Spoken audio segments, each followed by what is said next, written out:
ఒక్కసారి కొమ్మూరి గోల్డ్ కి కాల్ చేయండి. తాకట్లో ఉన్న మీ బంగారాన్ని విడిపించి మార్కెట్ ప్రైస్ కి వాళ్ళు కొనుక్కుని మిగతా డబ్బులు మీకు ఇచ్చేస్తారు. వెల్కమ్ బ్యాక్ టు మనం టీవీ. నేను మీ పవన్ బేస్వాడ. పహల్గాం ఉగ్రదాడి జరిగిన నేపథ్యంలో భారత్ కౌంటర్ అటాక్ ను నిర్వహించిన సంగతి అందరికీ తెలిసిందే. పాక్ ఆక్రమిత కాశ్మీర్లోని 9 ఉగ్రవాద స్థావరాలపై భారత ఆర్మీ ఆపరేషన్ సింధూర్ పేరుతో మెరుపు దాడులు నిర్వహించింది.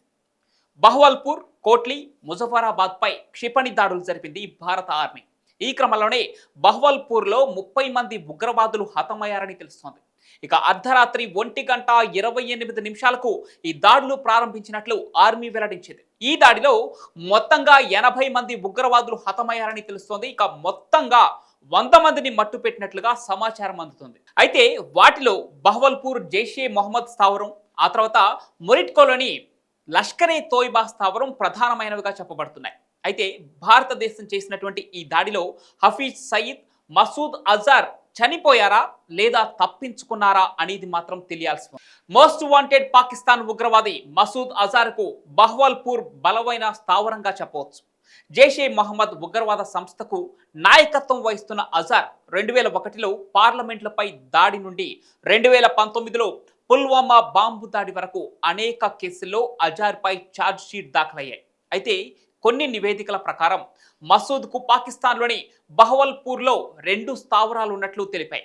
వాటిలో ఒకటి ఉస్మాన్వో అలీ మసీద్ పక్కనే ఉండగా మరొకటి మొదటి ఇంటి నుండి దాదాపు 4 కిలోమీటర్ల దూరంలో ఉన్నట్లు తెలుస్తోంది.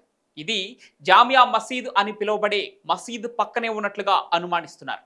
అంతేకాకుండా బహవల్పూర్లో ఉగ్రవాద సంస్థకు 4 శిక్షణా కేంద్రాలు కూడా ఉన్నట్లు తెలుస్తోంది. ఇది మాత్రమే కాకుండా బహవల్పూర్లో పాకిస్తాన్ ఆర్మీ ప్రధాన కార్యాలయం, వైమానిక స్థావరం కూడా అక్కడే ఉన్నట్లుగా తెలుస్తోంది. ఇక దీనికి దాదాపు 10 కిలోమీటర్ల దూరంలో ఉగ్రవాద సంస్థ జైషే మొహమ్మద్ శిక్షణా శిబిరం కూడా ఉంది.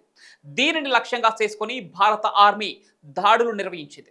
ఈ దాడిలో వీరి ప్రధాన కార్యాలయం, మదర్సా ధ్వంసమయ్యాయి.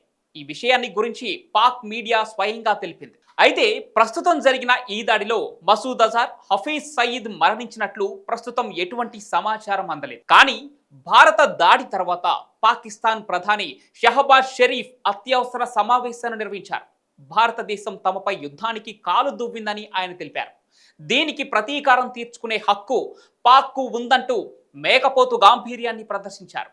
ఈ చర్యకు ధీటుగా బదులిస్తామని పాక్ ప్రధాని వెలువరించారు.